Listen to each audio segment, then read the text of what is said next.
Welcome to this presentation on the psychophysiology of harm reduction, current state of the art. My name is Professor Igor Pantić from University of Belgrade, Serbia. So let's start with introduction to harm reduction. So it is a set of policies, programs, and practices that aim to minimize adverse health, social, and economic consequences associated with various behaviors, primarily substance abuse. So it recognizes the human right to decide. It also is much more tolerant compared to other approaches. It has its pros and cons. Sometimes it can be controversial. It has been applied in numerous sciences, including psychiatry, especially when it comes to substitution therapy, for example, methadone maintenance therapy, needle and syringe programs to prevent the spread of viruses such as hepatitis C and HIV. Various educational programs that can also be applied in various, not only psychiatric disciplines, but also various medical sciences. Today, there are initiatives to apply this concept in cigarette smoke reduction in terms of developing heat-not-burn products, electronic cigarettes, etc. There are also initiatives to apply this approach in alcoholism and nutrition. We will see in the future whether this produces results in terms of reduction of chronic non-communicable diseases and other problems that plague today's public health. So when it comes to psychophysiological research and neurophysiological research, it's mostly focused on the comparison between abrupt cessation and gradual decrease and substitution of substances or some behaviors on animal experimental models. There are various brain regions that may be affected here, so prefrontal cortex, amygdala, nucleus accumbens. Prefrontal cortex, it's important for planning and decision-making and impulse control. Nucleus accumbens, it's a part of the reward circuitry in the brain, so very important for dopamine transmission. And amygdala, so it's responsible for stress responses, negative emotional states such as fear and anger. So all of these centers are, there is a possibility that they may change, that they may differ when you compare abrupt cessation with gradual decrease or replacement with alternatives. So there are various possible neurotransmitter alterations such as dopamine, serotonin, glutamate, and GABA. So glutamate, it's a major excitatory neurotransmitter in the brain. GABA, it's a major inhibitory neurotransmitter. Serotonin, it's important for mood and social behavior. Dopamine, it's important for pleasure.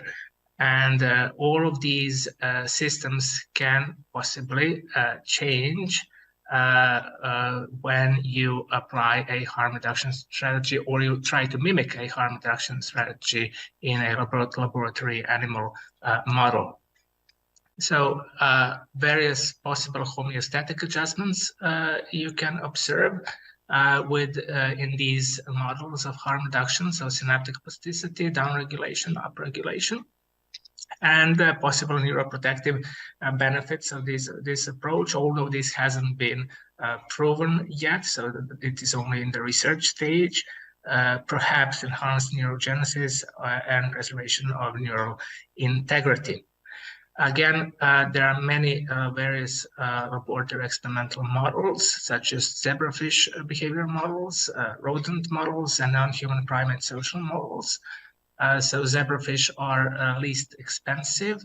They have very high reproductive capabilities, so it's relatively easy to maintain. However, the problem is that there are substantial translational issues when you find something on a zebrafish, whether it is applicable to humans. Rodent models are conventional models. So you can, for example, make a model of self-administration of various substances. You can also make a model related to conditioned place preference. So studies on rewarding effects of substances by associating them with specific environments and to try to apply a harm reduction strategy there. And you have non-human primate social models, which are very expensive and very complicated, complex to maintain, to actually to perform experiments, but they have the least translational issues. What we have been doing in our laboratory, we are actually trying to use Saccharomyces cerevisiae as a model of harm reduction. So this is a strain of yeast cells, which are relatively well explored when it comes to their genetics.